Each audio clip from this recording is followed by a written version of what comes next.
ठाण्यातील माजीवाडा नळपाडा परिसरात नालेसफाईच्या मुद्द्यावरून महाराष्ट्र नवनिर्माण सेनेच्या वतीनं आज अनोखे आंदोलन करण्यात आले. नाल्यात उतरून फुटबॉल खेळत मनसे कार्यकर्त्यांनी महापालिका प्रशासनाचे लक्ष वेधण्याचा प्रयत्न केला. या अनोख्या आंदोलनामुळे परिसरात मोठी चर्चा रंगली.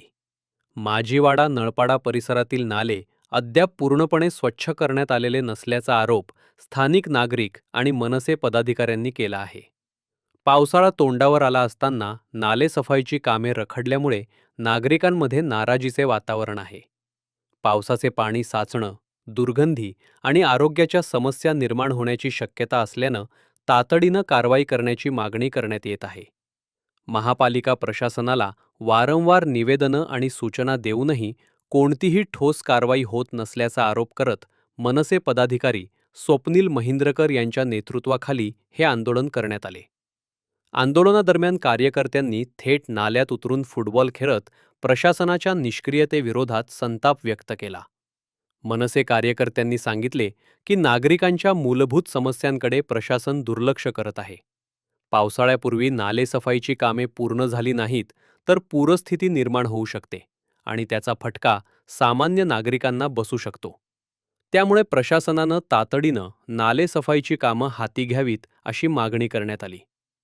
दरम्यान नागरिकांच्या समस्या त्वरित सोडवल्या नाहीत तर आंदोलन आणखी तीव्र करण्यात येईल असा इशाराही मनसेच्या वतीनं देण्यात आला आहे.